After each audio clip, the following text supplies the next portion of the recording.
ಕೋಟಿ ಚೆನ್ನಯ ತುಳು ಪ್ರಸಂಗದ ನಾನು ಅದನ್ನೇ ಹೇಳ್ತಾ ಇದ್ದೆ, ಬುದ್ಧಿವಂತನ ಪಾತ್ರ. ಅದು ಮೆಚ್ಚಿಕೊಂಡು ಅದು ಜನತೆ ತುಂಬ ಮೆಚ್ಚಿಕೊಂಡ ಪಾತ್ರ.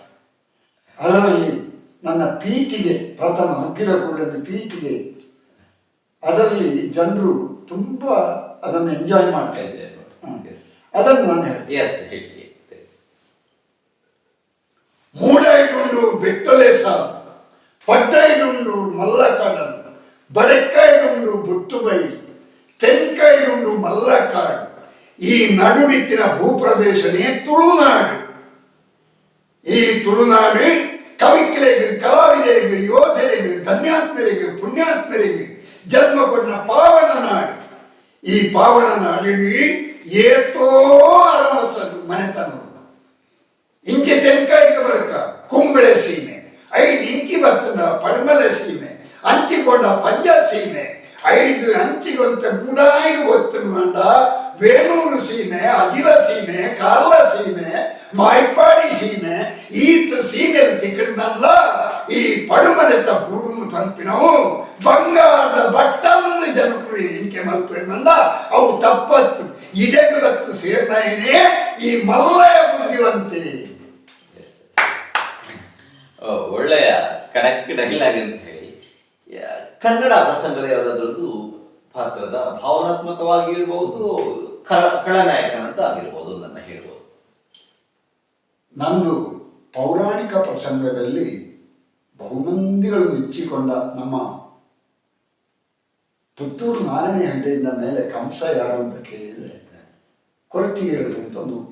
ನಾನು ಹೇಳುದಲ್ಲ, ನಾವು ಅದನ್ನು ಹೇಳಬಾರ್ದು, ಪ್ರೆಸೆಂಟ್ ಮಾಡಲೂಬಾರ್ದು. ಇದಕ್ಕೂ ಕಮೆಂಟ್ ಬಂದಿತ್ತು. ನಾನು ಇದ್ದದ್ದನ್ನೇ ಈ ಕನಸಿನ ಕಂಸ ಮತ್ತೆ ಈ ಹಿರಣ್ಯಕಶಿಪು ಇಂಥದ್ದನ್ನೆಲ್ಲ ನಾನು ಭಾವನಾತ್ಮಕವಾಗಿ ಮಾಡ್ತಿದ್ದೆ.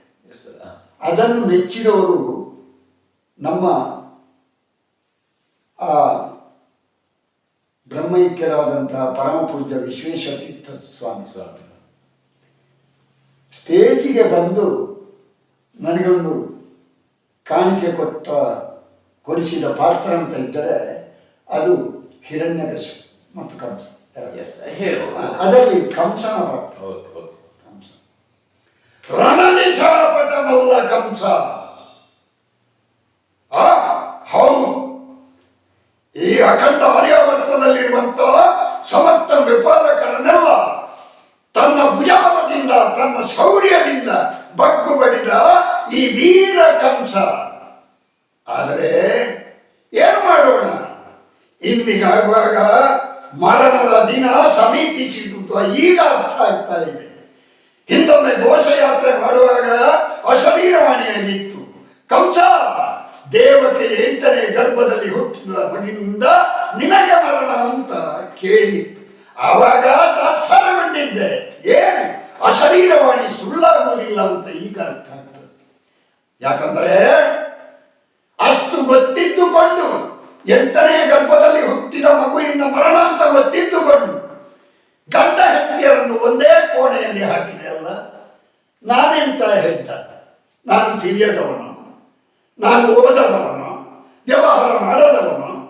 ಹಾಗಿದ್ರೆ ಮಕ್ಕಳು ಹುಟ್ಟಬಾರ್ದು, ಅದಕ್ಕೆ ವ್ಯವಸ್ಥೆ ಆಗಬೇಕು ಅಂತ ನಾನು ಮಾಡಬೇಕಿತ್ತಲ್ಲ. ಮಾಡಲಿಲ್ಲ. ಯಾಕೆ? ಅದು ವಿಧಿ. ಆ ವಿಧಿಯನ್ನು ಮಿಕ್ಕಿ ಮೀರಿ ನಡೆಯುವುದಕ್ಕೆ ಈ ಪ್ರಪಂಚದಲ್ಲಿ ಯಾರಿಂದಲೂ ಸಾಧ್ಯವಿಲ್ಲ ಅನ್ನುವುದಕ್ಕೆ ಜ್ವಲಂತ ಸಾಕ್ಷಿ ಈ ರಣನಿಶಾಪಟನಲ್ಲ ಕಂಸ. ಮುಗಿ ಉಳಿದ ದಿನವನ್ನು ಆ ಶ್ರೀಹರಿಯ ದರ್ಶನಾರ್ಥವಾಗಿ ನಾನು ಸ್ಮರಣೆ ಮಾಡ್ತಾ ಹೊತ್ತು ಕಳೆಯುತ್ತೇನೆ.